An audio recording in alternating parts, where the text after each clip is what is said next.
Human beings can be persuaded no matter what, and advertisers and the marketers know that for sure. Now, knowing that human beings can be persuaded, let me show you 11 psychological triggers that make people buy more often from you and much more frequently.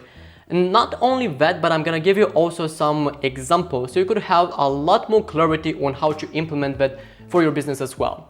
If we're talking about the first psychological trigger, probably you've already heard about that. I'm gonna start with some most common psychological triggers, and then I will go into something that probably you've not heard about.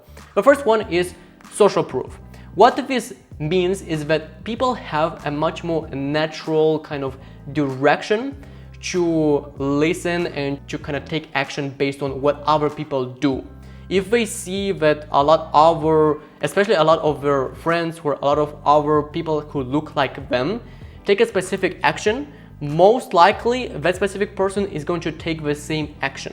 When we are talking about implementing social proof in the advertising space or in your business, most likely we will cover things like reviews, how many customers you've already accumulated so far, the likes, the shares, the comments, things like that. So knowing that you want to focus a lot on this particular psychological trigger. It is the easiest one and it can increase your conversion rate drastically. Now, here's a very powerful template that you could use in your ads when you are using the social proof psychological trigger.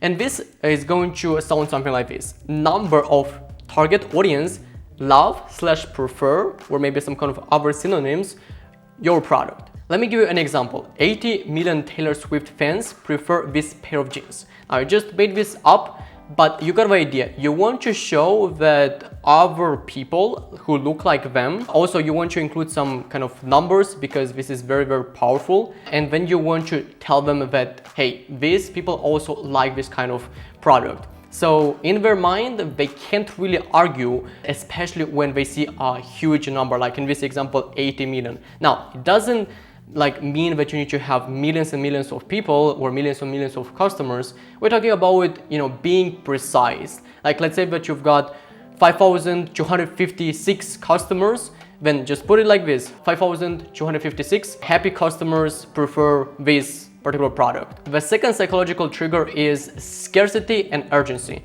Now, here's a misconception that a lot of people they misunderstand scarcity and urgency. Scarcity is all about numbers and urgency is all about time. Here's an example. In the first example, it is used scarcity. Hurry, 60 people are looking at this item.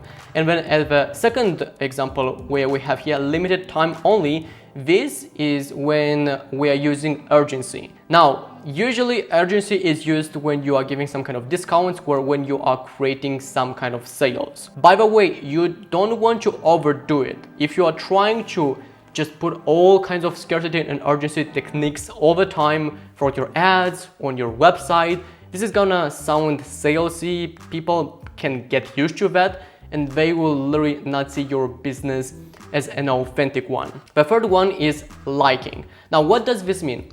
This states for if a person likes you as a person or your brand, they're gonna be more likely to purchase from you. So how can you create this liking psychological trigger in your business? One of the best recommendations I give to my clients is actually to put themselves out there. I'm talking about you as a business owner. You want to express your story. You want to show to people who you are, because we are living in such a noisy marketplace. People want to know who is behind the brand. They don't only want to buy from a faceless brand, they want to buy from people. In fact, one thing that one of my mentors said is that we are not in the B2C or B2B, which states like for business to business or business to consumer. We are in the H to H, which states for human to human. You want to create this kind of situation in your business. You want to keep sharing your mission, your story, and why you're doing this in the first place. Because they can't like you if they don't know who you are. Hopefully that makes sense. First of all, you have to put yourself out there and show who you are as a person, and then as you are nurturing this relationship, they will start liking you as a person. And if they like you, that's when they're gonna be more likely to purchase from your business. Now, the fourth psychological trigger is what is called unity. This says that when a person feels that they've contributed to some kind of process, in this case to some kind of product development, they are gonna be again more likely to purchase from you. This particular ad actually kind of shows subconsciously this particular psychological trigger. You asked, we listened.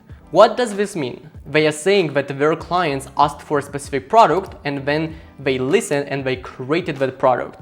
In that way, they are showing that they are listening to their clients.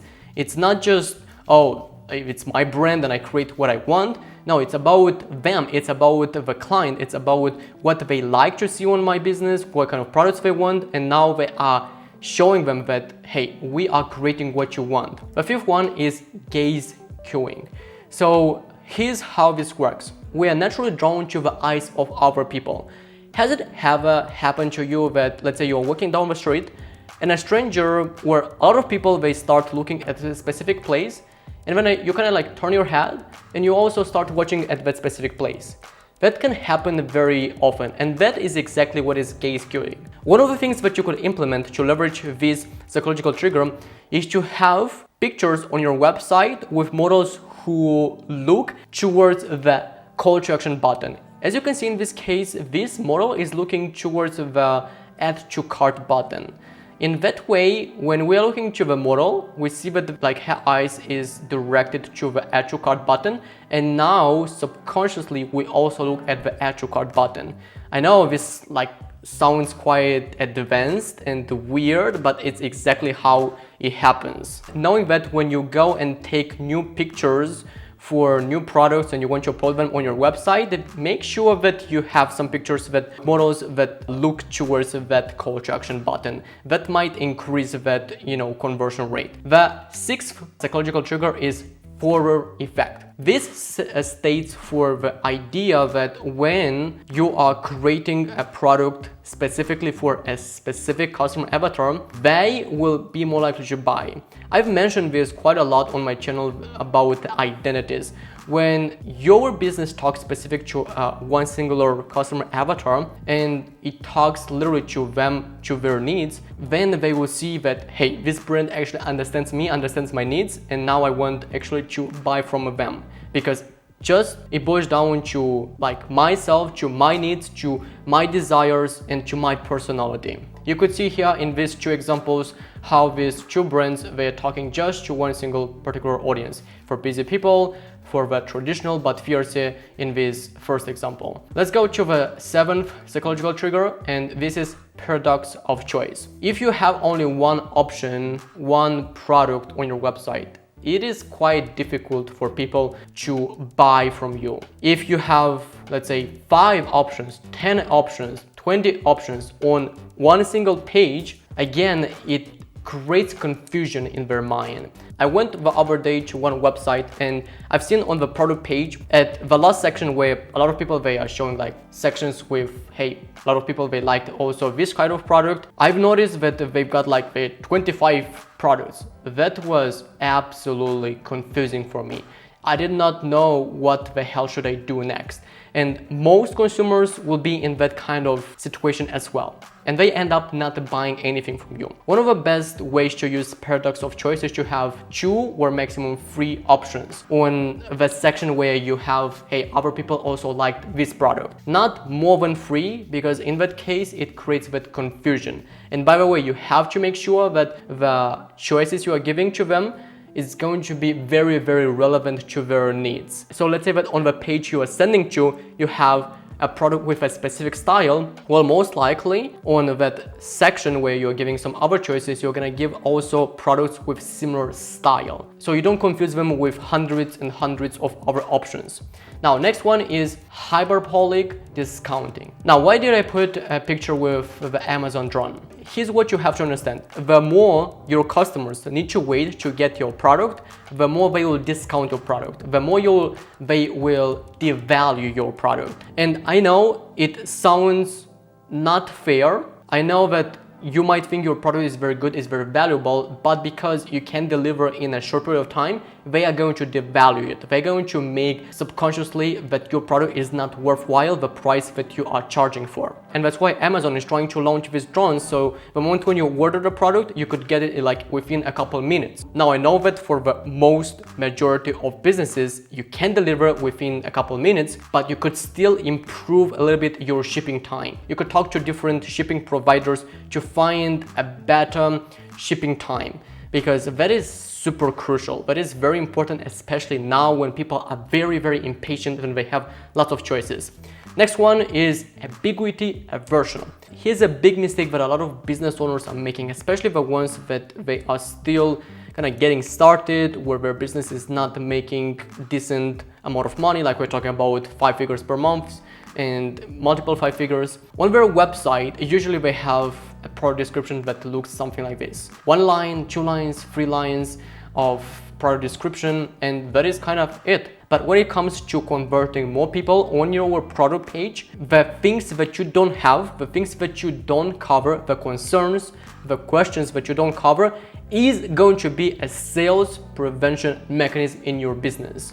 You literally set your business, you literally set your website as a sales prevention mechanism by not giving enough information. You gotta give so much clarity and cover every single question, starting with the shipping time and finishing with the product details, that your potential client, once they read all those, the only logical next step is going to be going and purchasing from you. Now, the next one is country of origin effect. People prefer products from stereotypical countries. So in this particular example, we have shoes, and people know that when it comes to getting high quality shoes, most likely they have to be made in Italy. If your business is selling products with a high perceived value from that stereotypical country, I would highly recommend mentioning that in your product description and also throughout your ads. But on the other side, if let's say your products are made in China, then I would recommend not mentioning that, because people have very low expectations and negative association when they are buying, let's say, clothes from China.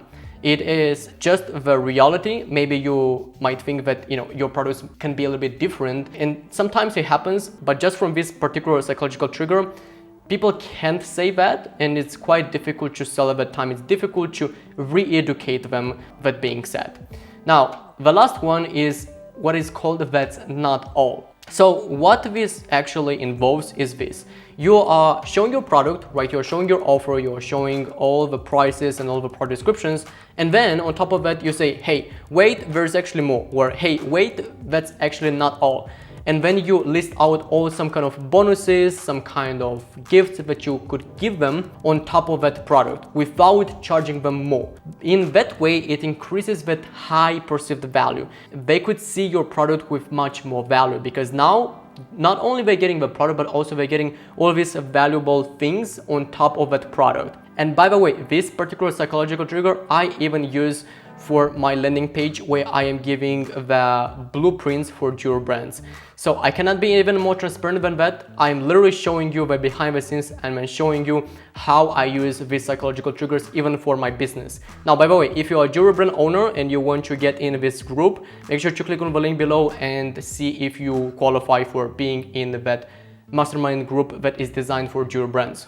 Now, once you're using some of these techniques that I've mentioned so far, the next thing that you want to pay close attention to is your ad targeting. Nothing can be more disappointing than focusing and creating very high quality ads, but not targeting the right audience, putting your ads to the wrong audience. And I am talking about a counterintuitive way to reach your ideal audience in this video over here. Make sure to click on this right now. I highly recommend, because I talk much more in depth on how to show your ads to the ideal audience who is going to be more likely to buy your products right now. So click on this video and I will talk to you soon. Bye for now.